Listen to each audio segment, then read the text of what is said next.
Today is Friday, June 23rd, AD 2023. This is the Africa Review in 5, written by Paul Schleierlein and presented by Yamikani Katunga. Disappearing children. With so much diversity in our world today, there is at least one thing that the largest nations of the world have in common: falling birth rates. This is according to a recent survey put out by Visual Capitalist regarding the birth rates of the top 49 most populated countries in the world, which includes 14 nations from Africa. For years, there has been widespread fear that the Earth would be overpopulated.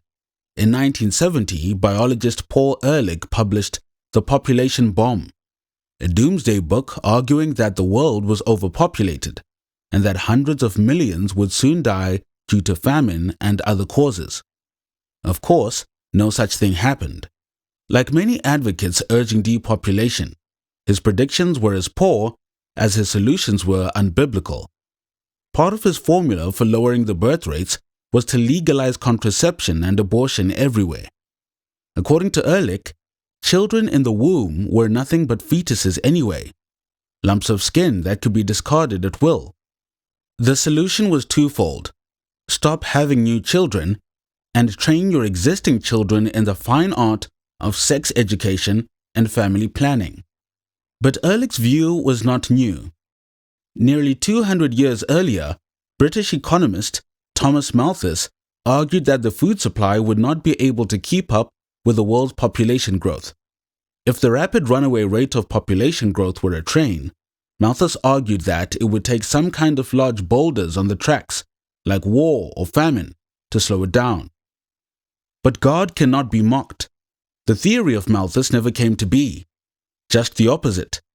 In the 200 years since, the world's population has grown from 1 billion to 8 billion.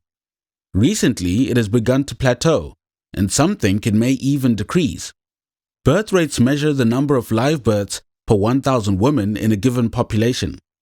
Worldwide, the numbers have fallen, some drastically so. South Korea has been the worst, with an 86% decrease in 1950, meaning 40 live births per 1,000 in 1950, but less than 6 per 1,000 in 2021. China, Thailand, Japan, Iran, and Brazil have similar staggering declines in birth rates. Even though Africa has the top 6 birth rates on the list, DRC, Angola, Nigeria, Uganda, Mozambique, and Tanzania, all of these countries still have lowering birth rates.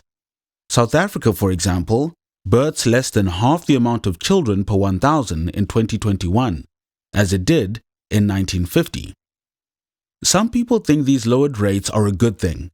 These advocates argue that fewer children means more wealth, more food, more room, and more opportunities for women in the workforce. But Christians must see through this facade. Some of the severest consequences of lowered birth rates are not only diminished economic growth, but also a rapidly aging population. Because of these lowered birth rates, Japan's prime minister says his country is on the brink of disaster. In South Korea, daycares are being turned into old age homes. African Christians mustn't be fooled by the depopulation fanatics in the West.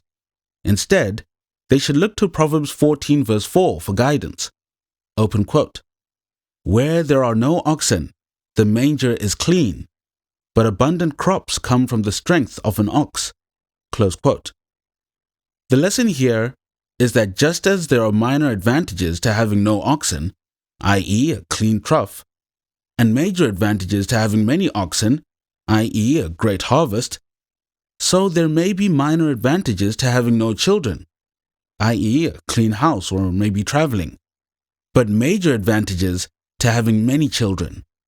For example, much joy, many blessings, larger profit, and increased labor, etc.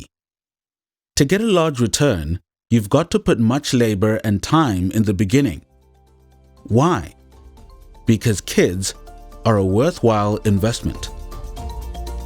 And that's it for the Africa Review in 5 on this Friday, June 23rd, in the year of our Lord, 2023. Subscribe to the Missionary Minds podcast on Spotify or Apple Podcasts. I'm Yamikani Katunga. Be not wary in well-doing.